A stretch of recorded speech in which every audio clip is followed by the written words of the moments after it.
Brooke, it's been too long. I'd love to catch up for a little bit, but first, would like to let you know that I have something that I wanted to send you in the mail, and it has to stay refrigerated. Is there a day in which I can have it delivered to you? Hey, Allie. What do you plan on sending me that has to stay cool the whole time? If it's something that could spoil or any other kind of food type, we don't need it here. No, it's something else actually. Look, this year you guys won't be coming to our house for Labor Day, right? So I was thinking, since it'll be the last bit of summer, I'd send some of Ben's favorite ice cream. The last time he stayed over here, he went to an ice cream shop just around the corner from us and absolutely loved their ice cream. Ah, that stuff that was pretty expensive, right? I remember he even got himself a pint of it to take home so that he could eat more of it later. That's right. So I was thinking of sending an ice cream cake to you guys from that store. So can you tell me a day that would work best for you to have it delivered on? Alright, then have that ice cream cake here on this Saturday for us. Anytime after lunchtime will do. Will do. I'll put it in for this Saturday anytime after 12 o'clock. Alright, thank you. Make sure that you eat a lot of it as well, okay, Brooke? My son has had to be at work a lot recently, so it's left you having to deal with Ben and the chores all on your own, right? And just like this time, he's had times in the past where he's been away for work for long periods of time, right? Thank you so much for being there for my boy. No, that's quite alright actually. I married him knowing that he'd be working out of town a lot, and so I don't need to be thanked for marrying him. Ben hasn't been lonely because of it? He's already in 3rd grade now, and he understands that his dad has to be at work a lot and doesn't mind either. He knows that his dad is doing it for the purpose of supporting him and I. My, so he's finally growing up that fast, is he? And if he continues down this path of picking up on things quickly, he'll be a real relief for both me and my husband. And as for my husband, it's nice that he's making a lot of money with his work. His work even rarely has to go through any layoffs, so it's a real blessing that he's made a career within that company. Well, that sounds about right. He works for the government, so he doesn't have to be worried about anything like that. But just thinking of Ben, he's still in elementary school, so he has a lot of time to change from the way he is now into someone else entirely. Now that I think about him, what is he up to right now? If you can make it work, I'd love to call him for a bit to talk to him since it's been so long. Do you think the two of you can call on another day? Right now he's with one of his friends at the library working on some reading practice so that he doesn't fall behind over the summer. Oh, how amazing of him to do that. When my son was in elementary school, he never cared that much about studying or anything to do within his school. Ben is really shaping up to become as great as you are, Brooke. Even though you say that to him, I know a lot of kids that never listen to their mothers and actually do that. Ben really is a perfect little boy. Well, then I guess I can wait for another day to hear his voice over the phone. Alright. I'll make sure he talks to you soon. Please, and thank you. Now, good luck with Ben, okay? It's still been pretty hot out for August, so make sure that you take care of yourself and don't overheat. Brooke, I just received that letter in the mail that Ben wrote for me. He even made a cute little picture for me, and it's warmed my heart up so much. Can you tell Ben thank you for me the next time you see him? Huh? You got a letter in the mail? Yeah, something that looks almost like a postcard came in the mail from him. Does this mean that you never knew he sent something like that to me? Yeah. I don't know a single thing about that. He didn't say anything rude to you in that letter, did he? There was not a single thing in there that came off as rude to me.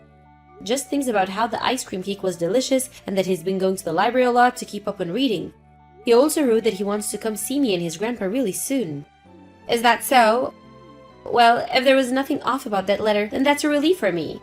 But it's just amazing. I never expected that a kid his age would already know how to write and send me a letter. It's been a whole year now since we met, so this has really made me so happy. I'll let Ben know that for you, okay? I wonder where that boy learned to even send mail in the first place. Right now, most kids are all focused on using smartphones and things like that, right? You have a point there. I didn't teach him anything about that either. He probably ended up learning about it at school from one of his teachers. Haha, maybe he was asking one of them how to do so they had no choice but to show him. He's at the age now where if he sees someone else doing it, he'll want to try it out for himself. Allie? I know that I'm only just bringing this up now, but I think that you're being a little excessive with how often you contact me. Perhaps I told you about this once before, actually. I'm I'm sorry, Brooke. Since then, I hadn't heard anything else from you, and after getting the letter in the mail from Ben, I wanted to let you know how happy I am. I know that you're not trying to be rude or anything by talking to us this much, but it's becoming a bit of a problem. It hasn't even been a whole week since the last time you texted, so you need to do something about that. And as for you sending us things in the mail, I'd rather that you don't do that anymore. I'm sorry for thinking about you all so much, but I really don't mind sending you guys gifts in the mail. And that's what I thought you'd say, but don't expect anything back from me. I'm the kind of person that means what I say. So what I'm asking is that from now on, you stop checking up on me all the time and sending all these messages and gifts. I understand that my husband is busy with work and all, but talking to me this much is driving me up the wall. Soon my husband will be back from his trip, so you can start talking with us then, so that I don't have to always be the one seeing your texts. Alright, Brooke. I'm really sorry for all of that. I totally understand how you feel about it all now. Well, if you do understand, that's great. I have a lot on my plate here, so there's no time for me to talk with you. I'm sorry, but I don't have the patience to just sit around and talk to you every day. And as for Ben, I'm the one that's raising him, so you don't have to worry about how he's doing while he's with me. Before you start to think that you can see him all the time because you're his grandma, think about how he's my son and he needs to be around me more than you. Now, I have to get going. Brooke, I have something to talk to you about. I'm asking you to please pick up your phone right now. What is it that you want with me now? Allie, calling me at 11 p.m. is very inappropriate, and I'm not going to forgive you this time if it's not for something important. I already told you before to stop talking to me all the time, so what do you want? Well, I'd like to know why at this moment, with what's going, you're trying to relax and get some sleep. Tell me right now, where are you? Why would I be anywhere else beside my house? Calling me this late at night, what the hell do you want from me? My son is trying to sleep right now as well, so stop with all this crap. If he is to wake up because of you causing me to move around, what kind of problems do you think that'll create for me? That's very strange, Brooke. You say your son is there sleeping, but he's over at my house with me. My son is? What the heck are you talking about? Ben came over to my house. I have no idea what you mean by that. Do you know how far of a trip it is for over to you guys from ours? That's not the kind of distance that some little kid like him could walk. Even an adult would have a hard time walking that far at this time of the night. I'm being serious about Ben being here with me right now. He seems to have taken the bus to get over here. The bus? That kid has never been on a bus before, so how did he take all that by himself? Ah, I think I get it now. You're at that age now where you're starting to become a little senile. Don't worry about it though, Allie, because Ben is back here with me. I'll make sure to let my husband know that his mom is starting to show signs, okay? Allie, I have something to ask about Ben. Wait, didn't you just tell me last night that we wouldn't talk to one another anymore for the time being? I'm sorry about that. I have something that I'd like to check out with you about. Something you'd like to check with me about? Did Ben really go over to your house? He did. It's about time you finally realized that Ben wasn't at your house at all. But that kid shouldn't have any kind of money on him, right? Yet how was he able to get on that bus last night?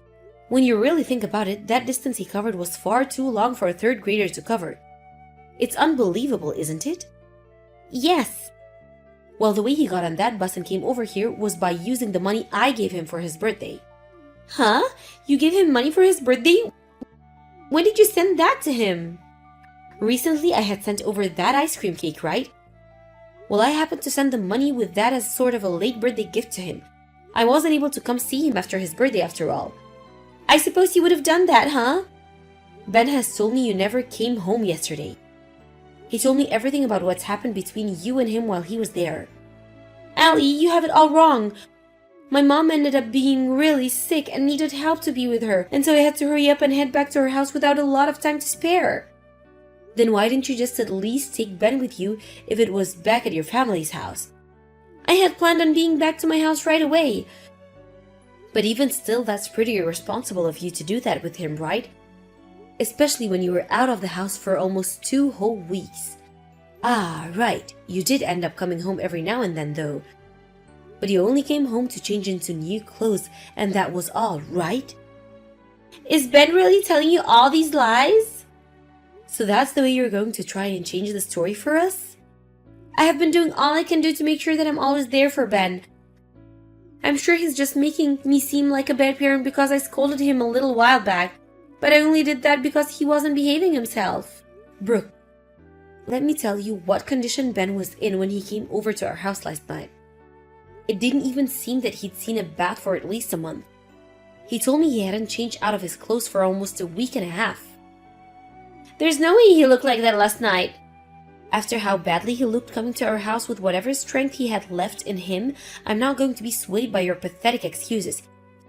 He had no idea how to take the bus and had to talk with complete strangers about how to ride one.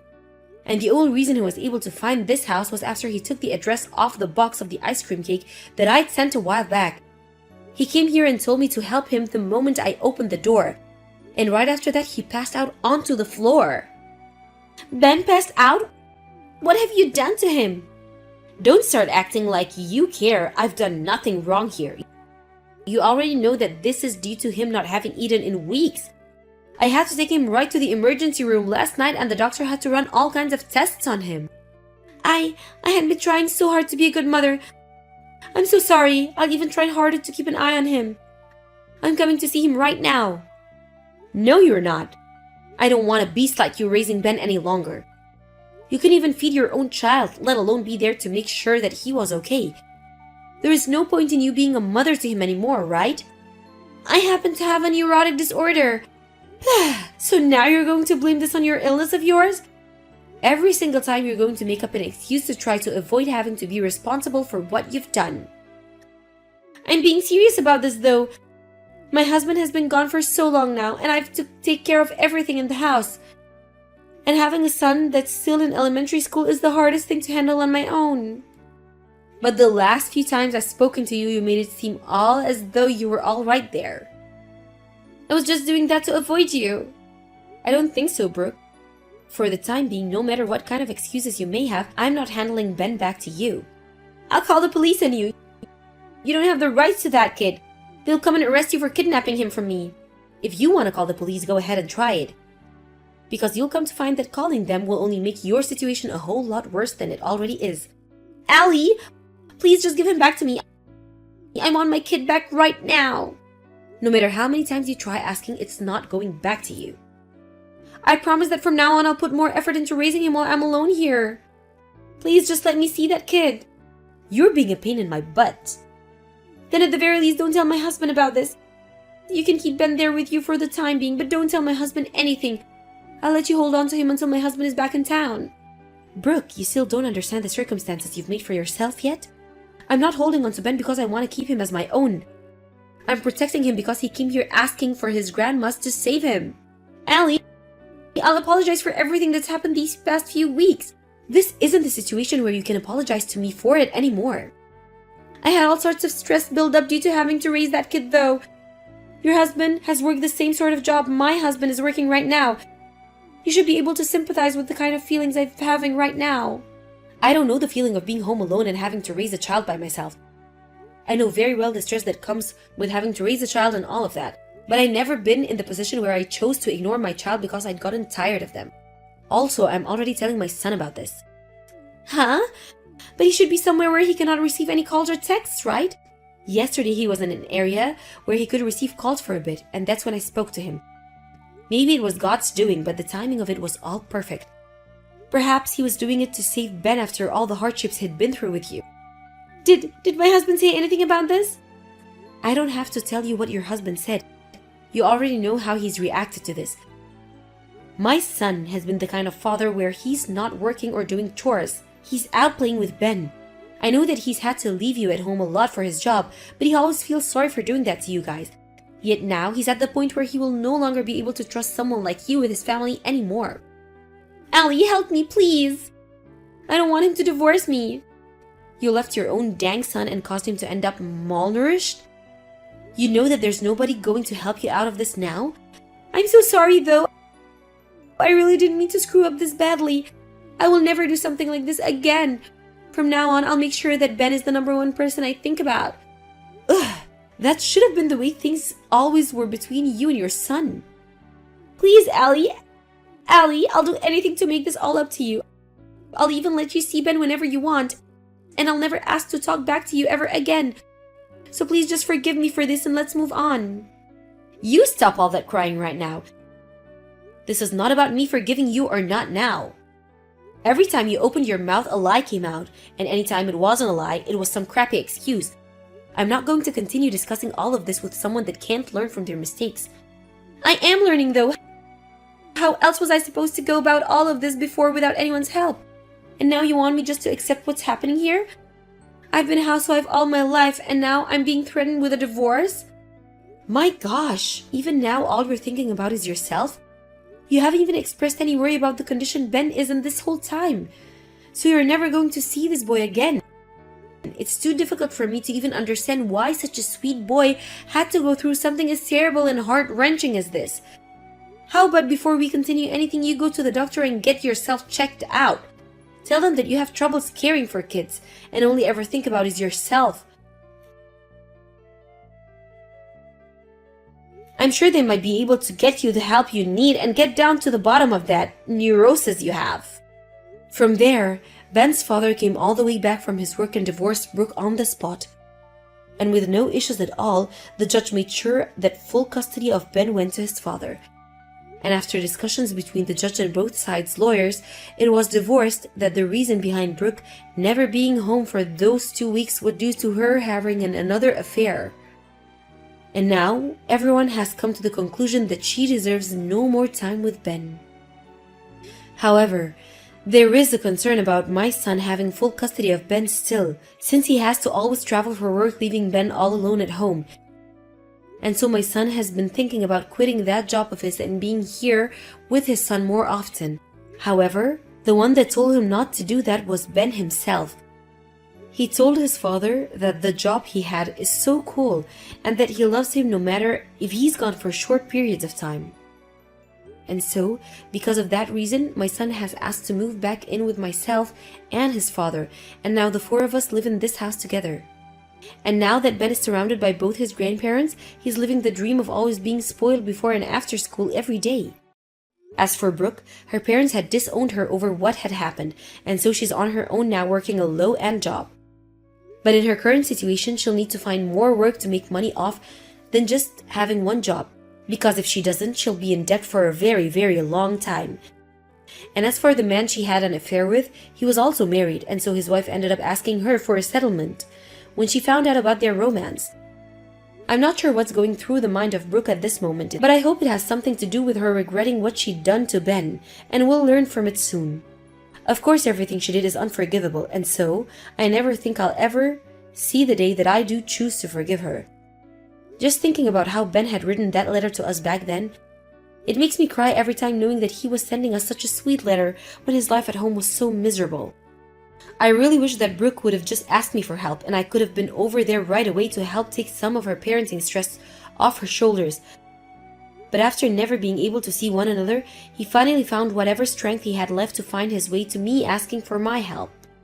I'm never going to let Ben have any more heartbreaking memories like this in his life. From now on, I'll do everything I can to make sure that Ben lives the happiest life he can, and to do so, I'm going to be spoiling the heck out of him. Thank you for watching and listening. We hope you enjoyed the video. Don't forget to like this video and subscribe. Also, feel free to leave a comment about what you thought of the story.